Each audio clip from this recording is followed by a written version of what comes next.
संगठन का चैनल का निर्माण करवाया था, उन्हीं के मोबाइल से लाइव हूँ। अभी मेरे पास स्मार्टफोन की व्यवस्था नहीं हो पाई है और जल्दी ही प्रयास कर रहा हूँ कि मोबाइल की व्यवस्था हो जाए और आप लोगों से लगातार अपडेट होता रहूँ। मुझे वास्तव में आज बहुत कष्ट हुआ इन सब खबरों को देख करके कि हमारे भाई बहन किस तरह परेशान किए जाते हैं। साथियों, अब आते हैं वायरल पत्र के बारे में बात करते हैं। जैसा कि एक पत्र हमारे नाम से सचिव बेसिक शिक्षा परिषद महोदय के द्वारा जारी किया गया है, उसमें जो हमने माननीय मुख्यमंत्री जी को पत्र जनता दर्शन में उनके दिया था, उसका जवाब दिया गया है। जी नंदराम जी, नीरज पाठक जी, सलेमपुर से ओम नारायण जी, सबको नमस्कार, राधे राधे।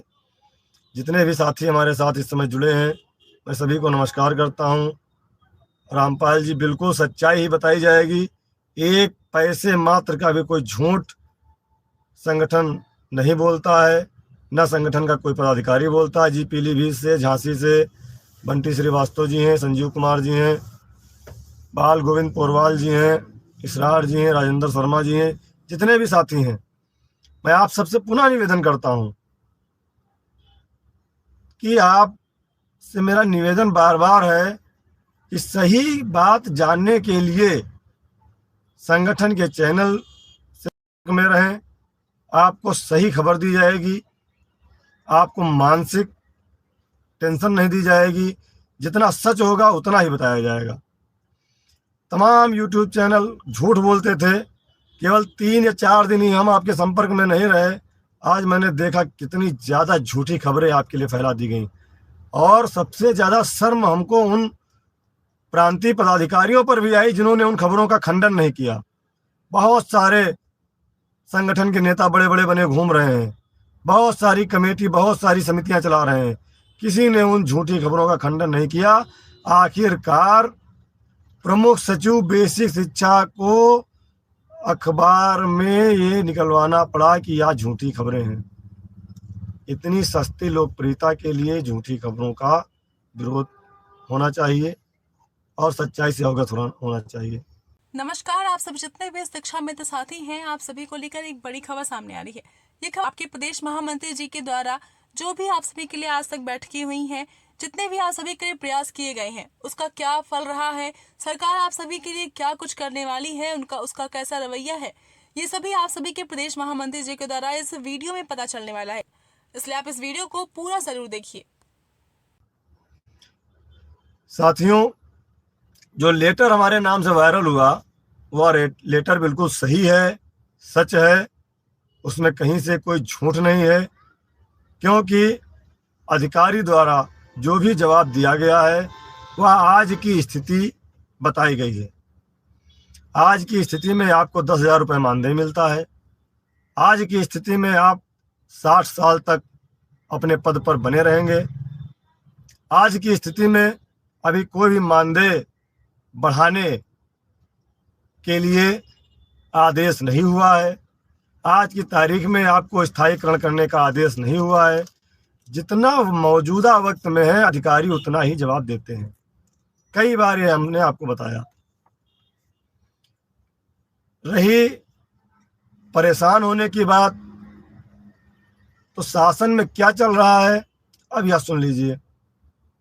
कल भी पूरा दिन मैं शासन में रहा, आज भी पूरा दिन शासन में रहे, बड़े अधिकारियों से वार्ता हुई और आज तो एक बड़े अधिकारी ने हमसे ये भी पूछ लिया कि ये खबर वायरल कहाँ से हुई।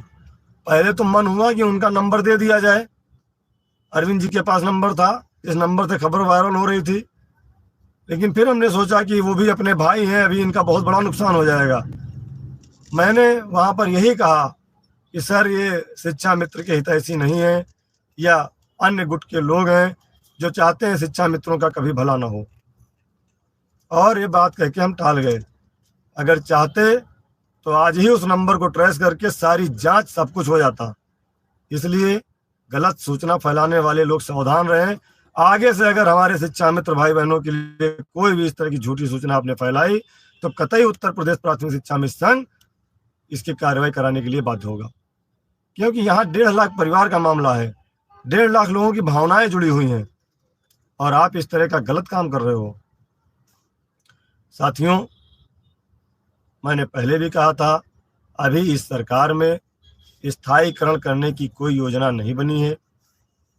अभी आपको मूल विद्यालय वापसी पर प्रस्ताव बन रहा है और मूल विद्यालय वापसी के प्रस्ताव पर बहुत जल्द निर्णय हो जाएगा। यह आप बिल्कुल 100% सच मानिए इस बात को। मुझे पूरा भरोसा है कि जल्दी से जल्दी इसका आदेश निर्गत होगा, क्योंकि मूल विद्यालय वापसी बहुत ज़रूरी है। महिला बहनों को अपने ससुराल के निकट जाना बहुत ज़रूरी है। ये 2 काम हमारी बहनों के लिए, हमारे भाइयों के लिए अति आवश्यक है। इस पर प्रस्ताव बन रहा है और बहुत जल्दी इस पे निर्णय आ जाएगा। बाकी मैंने कहा कि स्थायीकरण के लिए अभी इस पे कोई चर्चा इस सरकार में नहीं है। हाँ, आपके मानदेय वृद्धि के लिए बात अब अधिकारी करने लगे हैं। पूर्व की भांति उन्होंने हमसे वादा भी किया है। शिक्षक शिक्षा मित्र अनुदेशक संयुक्त संघर्ष मोर्चा के तत्वाधान में हुई मीटिंग में डीजी महोदया ने भी यह स्वीकार किया कि अनुदेशक और शिक्षा मित्रों के मानदेय वृद्धि के लिए हम सरकार से अपील करने जा रहे हैं। जेकेवी सर, आपका सवाल है कि पहले वाले प्रस्ताव का क्या हुआ। इसका जवाब बहुत बार दिया जा चुका है कि पहला वाला प्रस्ताव जो गया था वो शासन में चीफ सेक्रेटरी साहब के यहाँ से वापस आ गया था। जब वहाँ से वापस मंगाया जाएगा तभी जाएगा। इसलिए पहले हमारे विभाग के बड़े अधिकारी सरकार से, माननीय मंत्री जी से, माननीय मुख्यमंत्री जी से इस पर सहमति ले लेंगे और सहमति के बाद मानदेय वृद्धि का प्रस्ताव भेजेंगे, क्योंकि बहुत दिनों से हम लोग मांग कर रहे हैं। हमेशा हमने अपने मांग पत्र में लिखा है कि उत्तर प्रदेश के शिक्षा मित्रों को स्थायी करते हुए समान कार्य समान वेतन दिया जाए और स्थायीकरण होने की प्रक्रिया तक हम लोगों को 11 माह 29 दिन का ही भले, लेकिन सम्मानजनक मानदेय बढ़ाया जाए अन्य राज्यों की भांति, जैसे हरियाणा में, राजस्थान में, उत्तराखंड में, मध्य प्रदेश में, बिहार में दिया जा रहा है, वैसे ही दिया जाए। इसलिए स्थायीकरण की कोई प्रक्रिया गतिमान न होने के चलते आपकी मानदेय वृद्धि पर विचार सरकार कर रही है और मैं माननीय मंत्री जी को, माननीय मुख्यमंत्री जी को धन्यवाद दूंगा और उनसे आग्रह भी करूंगा कि जितनी जल्दी हो सके हम शिक्षा मित्रों के लिए, जब तक कोई स्थायी व्यवस्था नहीं हो जा रही नई शिक्षा नीति में, तब तक के लिए मानदेय वृद्धि जरूर कर दिया जाए, क्योंकि तब तक कम से कम अपने परिवार का पालन कर सकें, अपने बच्चों को शिक्षित कर सकें, अपने माँ बाप की दवाई कर